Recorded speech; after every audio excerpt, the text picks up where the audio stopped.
کتابوں میں واقعہ آتا ہے کہ ایک بادشاہ تھا، جنگل میں گیا تو ایک انار کے باغ پہ پہنچا تو وہاں باغبان تھا، اس سے کہا کہ مجھے شربت پلاؤ. تو اس نے انار کا دانہ توڑا اور اس کو نچوڑا، گلاس بھر گیا.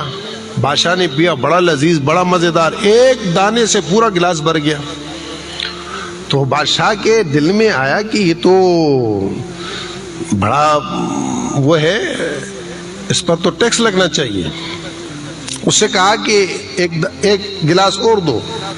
اس نے وہ دانہ توڑا اور وہ جب نچوڑا تو ایک دانے سے گلاس نہیں بھرا، 2 دانوں سے بھرا. جب پینا شروع کیا تو اس کا ذائقہ بھی وہ نہیں تھا.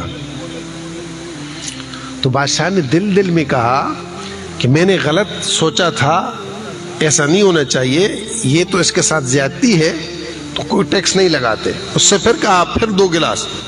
اس نے پھر گلاس کے لیے دانہ توڑا اور نچوڑا تو ایک دانے سے بھر گیا، اور جب اس نے پیا تو وہی ذائقہ. تو بادشاہ کو وہ جانتا نہیں تھا کہ یہ بادشاہ ہے، وہ بیس بدل کے جاتے تھے. تو بادشاہ نے اس سے کہا، وہ لوگ بڑے ہوشیار اور بہت سمجھدار ہوتے تھے. بادشاہ نے اس سے کہا کہ کیا بات ہے، پہلے جب میں نے کہا کہ مجھے وہ شربت پلاؤ اور تم نے ایک دانے کو نچوڑا، اس سے گلاس بھر گیا اور اس کا ذائقہ بھی اچھا تھا. پھر میں نے کہا پھر 2 دانوں سے بھرا اور وہ ذائقہ بھی نہیں تھا. پھر میں نے تیسری بار کہا تو پھر 1 دانے سے بھر گیا اور ذائقہ بھی اچھا تھا.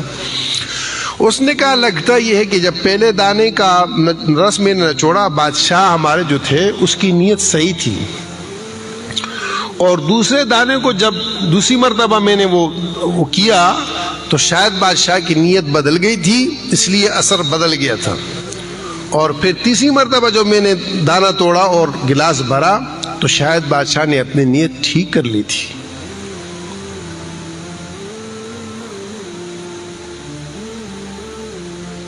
ہمارے گھر پر، ہمارے بچوں پر، ہمارے معاشرے پر، ہمارے کاروبار پر، ہر چیز پر اس کا اثر پڑتا ہے. یہ سمجھ میں آئے نہ آئے، بات سمجھ کی نہیں ہے، بات تو اس چیز کی ہے جو اصل یعنی شریعت میں ہے. یہ اللہ پاک نبیوں کو سینچا ہی اس لیے جاتا تھا.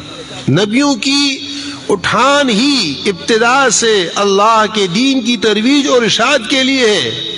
نبی کی زندگی کا اور کوئی حاصل نہیں ہوتا، نبی اور کچھ بھی نہیں چاہتا.